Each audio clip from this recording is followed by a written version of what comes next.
I found that anti-aging has almost become a space and an area where people with some affluence have been thinking about more than people that are just trying to get through life and improve their stock in life. And I don't like that part of it. Yeah. And so I know there are people listening to this going, this sounds good. I can't afford to get metformin. I'm probably not going to take growth hormone, and I'm not sure that I should anyway. Resveratrol is relatively affordable for most people. You could probably get your hands on that potentially. But if you were to give me 2 or 3, 4 basic things I could do to begin to reverse the aging process for me, would it be the caloric restriction? Would it be carbohydrates? Yeah. What would those few things be if I'm not able to get myself a couple of these medications that I should be putting in my body right away? Yeah. Well, so I absolutely agree with you that we can talk about gene therapy for tens, if not hundreds of thousands of dollars, which is great if you're losing your vision, by the way, but these are not available to everybody. Right. And I just got back from Africa a few months ago, and believe me, there are people in this world that don't care about anti-aging. Sure. We also don't call it anti-aging where I come from, because anti-aging is a whole group of people who are working on other things. So we call it longevity research. But what if there was one thing you asked me that I could give advice, or maybe a few things? The first would be eat less often. There are studies that have been done with my colleagues at the National Institute of Health. They gave mice who are very similar metabolisms to us,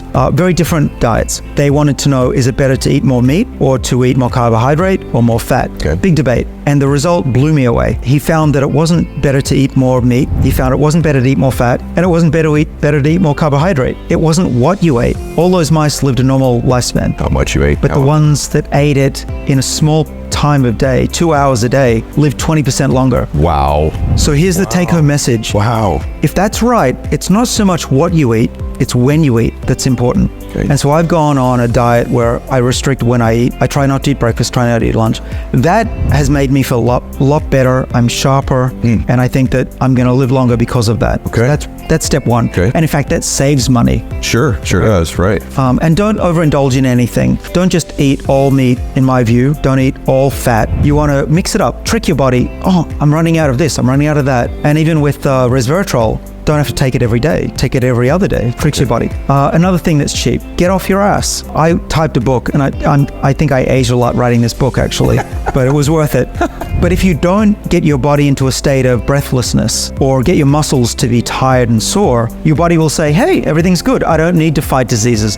I don't need to fight aging. Okay. So you lose your breath at least a few times a week if you can. Okay. Get on a treadmill. I think 40 minutes is great. 10 minutes is good. But anything is better than nothing. What else is good? So what I do when I go to the gym on Sunday with my son. You go once a week. Well, I try to go more. Okay. And I'm on planes a lot. Yeah. But I have a home gym, so I try to do a little Okay. bit. But I don't live a perfect life. It's maybe why I take extra molecules to try and supplement that. Offset it. Yeah.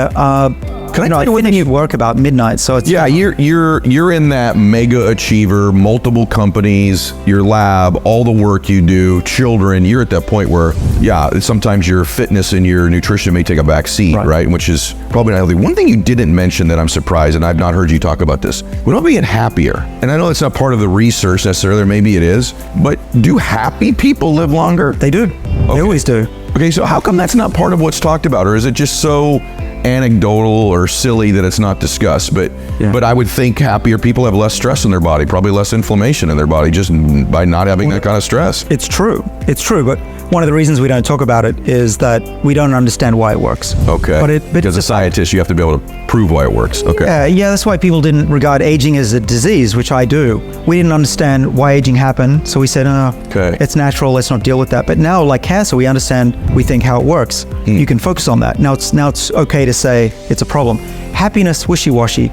Okay. But all of the centenarians, the people that live to 100, they're always happy people. Right. Mind you, if I lived to 100, I'd be pretty happy too. Right, no, there's a good point. But they've been happy their whole life. Yes. And that's definitely works.